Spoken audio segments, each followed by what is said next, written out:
பிப்ரவரி 11 ஜீவ ஊற்று வேத தியானம் சங்கீதம் 9:5. ஜாதிகளை கடிந்து கொண்டு துன்மார்க்கரை அழித்து அவர்கள் நாமத்தை என்றென்றைக்கும் இல்லாதபடி குலைத்து போட்டீர் என்பதே.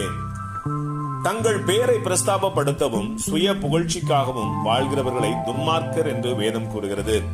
இவர்கள் தொடக்கத்தில் தங்கள் பெயரை பிரஸ்தாபமாக்குவதற்காக உலகில் என்னென்ன கேடான வழிகள் உள்ளதோ அவைகள் எல்லாவற்றையும் செய்வார்கள்.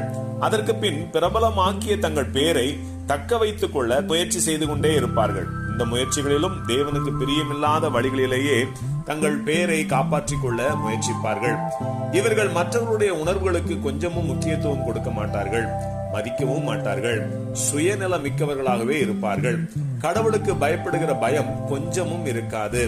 அவர்கள் எந்த பொது நிகழ்வில் கலந்து கொண்டாலும் தங்களுக்கே முக்கியத்துவமும் முன்னுரிமையும் கொடுக்க வேண்டும் என்று எதிர்பார்ப்பார்கள். பொறாமைகளும் வன்கண்ணும் எரிச்சலும் ஆணவமும் இவர்கள் கூட்டாளிகள் போல் எப்போதும் இவர்கள் கூடவே இருக்கும். இப்படிப்பட்டவர்களின் முயற்சிகளை கர்த்தர் விரும்புவதும் இல்லை, ஆசீர்வதிப்பதும் இல்லை. ஏனென்றால் கர்த்தரால் தங்கள் பெயரை பிரஸ்தாபமாக்க விரும்பாமல் தங்களுக்கு தாங்களே பேருண்டாக்க விரும்புகிறவர்களை கர்த்தர் பெருமை உள்ளவர்களாக துன்மார்க்கர்களாக பார்க்கிறார்.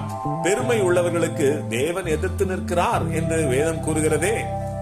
ஆதி மனிதர்கள் பாபேல் என்ற இடத்தில் தங்களுக்கு பேருண்டாக்க தங்கள் திறமையையும் தங்கள் ஒற்றுமையையும் மட்டுமே நம்பி வானளாவிய கட்டிடத்தை கட்ட தொடங்கினார்கள். அப்பொழுது தேவன் அங்கே இறங்கி அவர்களை சிதறி போக பண்ணி தங்களுக்கு பேருண்டாக்க நினைத்த முயற்சியை தோல்வியில் முடிய செய்தார். ரட்சிக்கப்பட்ட தேவ பிள்ளைகளாகிய நாம் தேவனால் நமக்கு கீர்த்தியும் புகழ்ச்சியும் உண்டாக அவர் பாதத்தில் விழுந்து காத்திருப்போம்.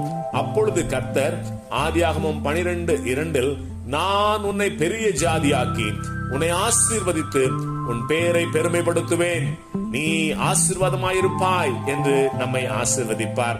ஆமேன். அல்லேலூயா.